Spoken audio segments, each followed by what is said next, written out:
अस्सलाम वालेकुम क्लास। आज जो है वो हमने चैप्टर 5 को जो है वो स्टार्ट करना है। चैप्टर 5 जो है वो हमारे पास एटॉमिक स्ट्रक्चर है पड़ा। इस चैप्टर के अंदर जो है वो हम एटॉमिक जो हमारे पास एटम है पड़ा उसके स्ट्रक्चर्स को देखेंगे कि इसके स्ट्रक्चर्स के अंदर क्या क्या चीज़ें मौजूद होती हैं। फिर इसके बाद जो है हम डिफरेंट थ्योरीज़ के बारे में इस चैप्टर के अंदर जो है वो डिस्कस करेंगे। तो आज सबसे पहले जो है वो हम ये देखते हैं कि हमारे पास जो है वो एटम क्या होता है। आप देखिए सबसे पहले जो एटम का कंसेप्ट था वो हमारे पास जो है वो जॉन डाल्टन ने दिया था। अब आप देखें हमारे पास कोई भी मैटर हो, अब मैटर हम किसको कहते हैं कि ऐसी चीज़ जो है जो हमारे पास वजन भी रखती हो और हमारे पास जो है वो क्या करती हो, जगह भी घेरती हो, वो हमारे पास क्या कहलाती है, मैटर कहलाती है। तो आप इसको मैटर को यूं डिफाइन कर सकते हैं कि matter is anything that has mass and taken up space.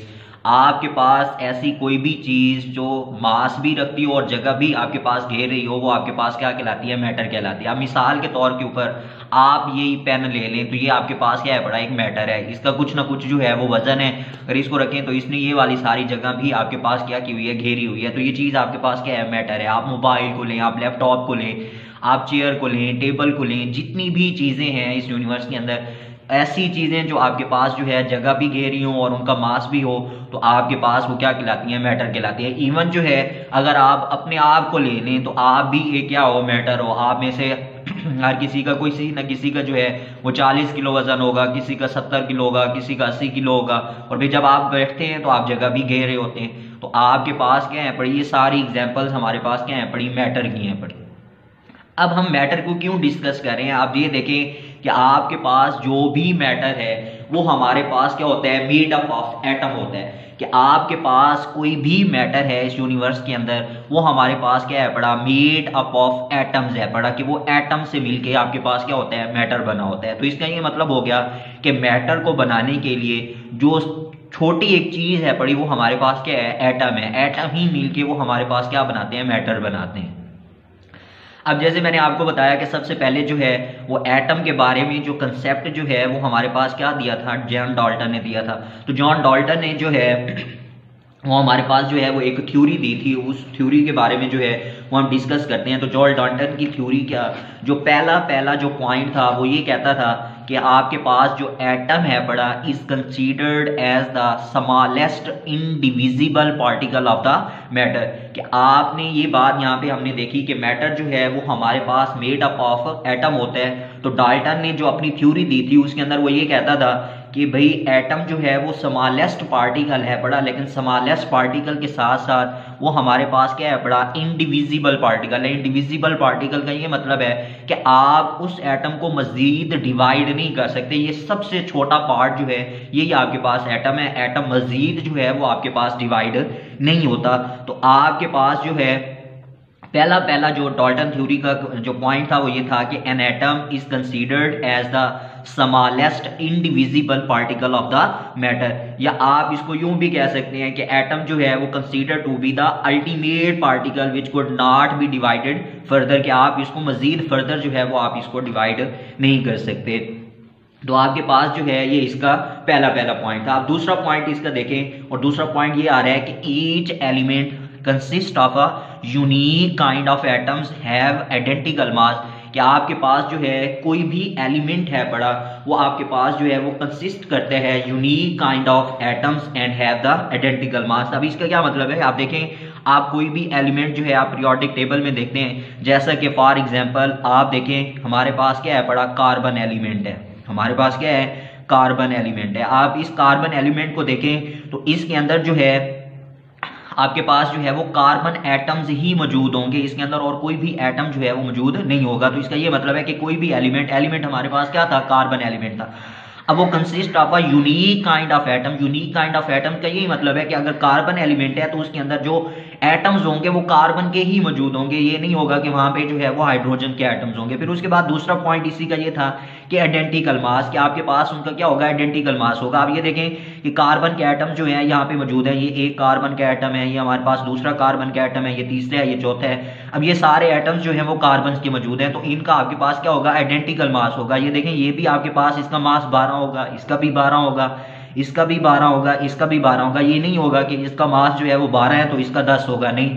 आपके पास जितने भी कार्बन के एटम्स हैं उनका मास आपके पास क्या होता है 12 होता है। तो डाल्टन ने जो दूसरा कंसेप्ट दिया था वो ये था कि each element consist of a unique kind of atoms and have identical mass, कि आपके पास जो है एक एलिमेंट होगा उसके अंदर यूनिक काइंड ऑफ एटम्स होंगे, उसी के ही एटम्स होंगे और उनका मास जो है वो आपके पास क्या होगा, सेम होगा।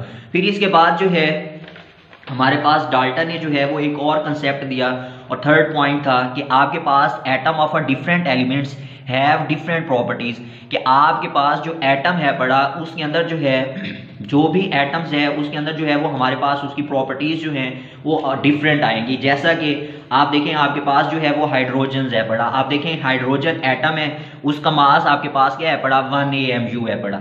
अगर आप कार्बन को देखें तो कार्बन आपके पास एटम है उसका मास आपके पास क्या होता है 12 AMU होता है। कार्बन को देखें तो आपके पास क्या होता है सॉलिड होता है। अगर आप हाइड्रोजन को देखें तो आपके पास क्या होती है एक फ्लेमेबल गैस है पड़ी। तो आपके पास जो थर्ड पॉइंट था डाल्टन को ये था कि atom of a different elements have different properties, कि आपके पास जो भी एलिमेंट डिफरेंट है उनकी प्रॉपर्टीज भी आपके पास क्या होंगी डिफरेंट होंगी।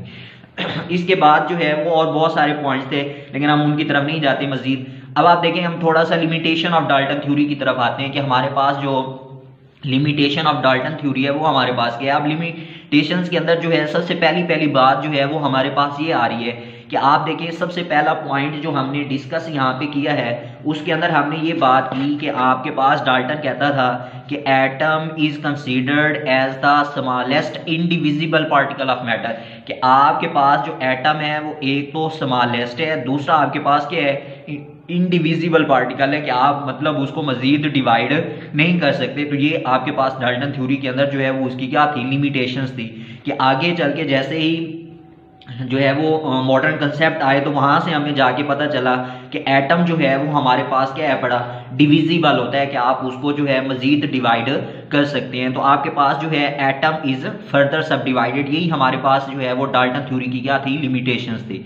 अब आप देखें जब हम ये बात कर रहे हैं कि हमारे पास जो है वो एटम फर्दर जो है वो सब डिवाइड हो जाता है तो वो किन चीज़ों के अंदर जो है वो डिवाइड होता है, तो हम देखते हैं कि हमारे पास जो एटम है पड़ा वो हमारे पास क्या करता है 3 बेसिक पार्टिकल्स के अंदर क्या होता है डिवाइड होता है। अब वो 3 बेसिक पार्टिकल्स हमारे पास क्या हैं, एक हमारे पास प्रोटॉन है, एक हमारे पास क्या होता है इलेक्ट्रॉन्स होता है और एक हमारे पास क्या होता है न्यूट्रॉन होता है। तो एटम जो है वो जो हम डिवाइड होने की बात कर रहे हैं वो हमारे पास 3 पार्टिकल्स के अंदर डिवाइड होगा। एक को हम प्रोटॉन कहते हैं, एक को हम इलेक्ट्रॉन्स कहते हैं, एक को हम क्या कहते हैं न्यूट्रॉन्स कहते हैं।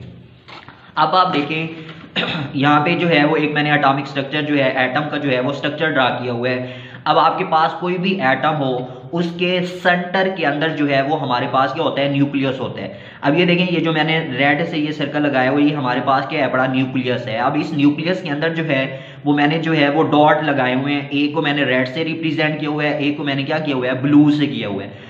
अब ये जो आपके पास ब्लू है ये आपके पास क्या है बड़े प्रोटॉन है और ये जो आपके पास रेड है इनको ये आप क्या कहते हो न्यूट्रॉन्स कहते हो और ये आपके पास दोनों क्या है बड़े न्यूक्लियस के अंदर मौजूद हैं। तो आपके पास कोई भी एटम होगा उस एटम के सेंटर के अंदर जो चीज होती है उसको हम क्या कहते हैं न्यूक्लियस कहते हैं। अब उस न्यूक्लियस के अंदर क्या चीज मौजूद होती है, न्यूट्रॉन्स भी मौजूद होते हैं और प्रोटॉन्स भी मौजूद होते हैं। और इस न्यूक्लियस के जो है इर्द गिर्द जो है वो आपके पास जो है शेल्स होते हैं, इन शेल्स के अंदर जो है वो हमारे पास क्या कर रहे होते हैं इलेक्ट्रॉन्स जो हैं वो क्या कर रहे होते हैं रिवॉल्व कर रहे होते हैं, इसी न्यूक्लियस के इर्द गिर्द वो क्या करते रहते हैं घूमते रहते हैं। तो आपके पास ये जो चीज है बड़ी ये आपके पास क्या है बड़े इलेक्ट्रॉन्स हैं बड़े।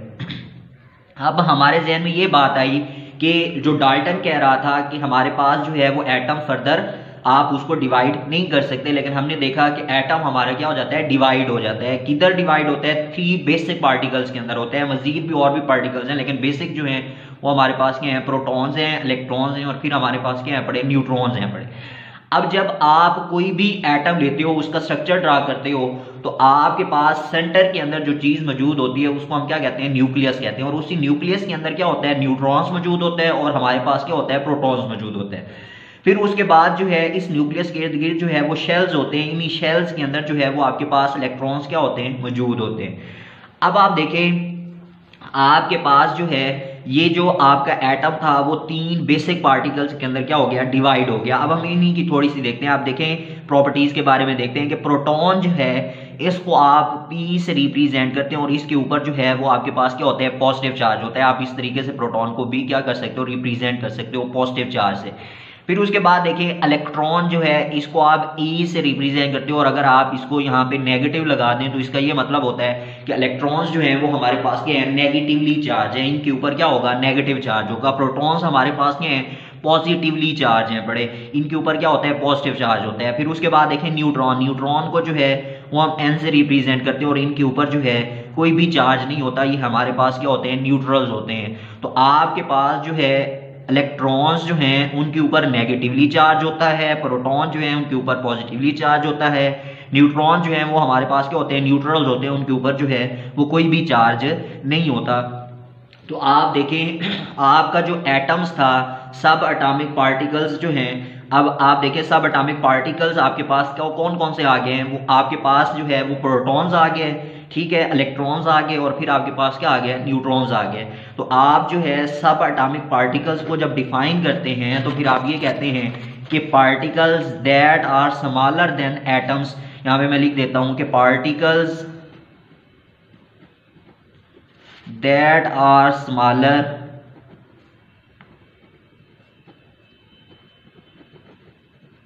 Then atoms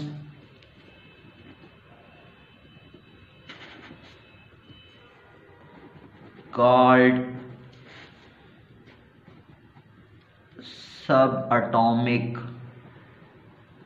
particles। तो आप सब एटॉमिक पार्टिकल्स को यूं डिफाइन कर सकते हैं कि हमारे पास जो है particles that are smaller than atom called the subatomic particles, या आप इसको यूं भी कह सकते हैं कि ऐसे पार्टिकल्स जो आपके पास एटम्स के अंदर मौजूद हैं, एटम्स के अंदर क्या कर रहे हो, अक्टिंग कर रहे हो, तो वो हमारे पास क्या कहलाते हैं, सब एटॉमिक पार्टिकल्स कहलाते हैं। और आप इन्हीं सब एटॉमिक पार्टिकल्स, प्रोटॉन, इलेक्ट्रॉन्स और न्यूट्रॉन्स जो हैं, इनको आप क्या कहते हो, फंडामेंटल पार्टिकल्स भी कहते हो। तो इसी चैप्टर के अंदर जो है वो हमने आगे चल के जो है वो हम इनकी डिस्कवरीज के बारे में पढ़ेंगे कि हमारे पास इलेक्ट्रॉन्स जो है वो किस तरीके से जो है वो डिस्कवर हुआ, प्रोटॉन्स की डिस्कवरी के बारे में हम डिस्कस करेंगे, फिर न्यूट्रॉन की डिस्कवरी के बारे में जो है वो हम डिस्कस करेंगे। तो वो लेटर ऑन आगे जो है जो लेक्चर्स आएंगे तो उनके अंदर हम फिर इनको डिटेल से देखेंगे।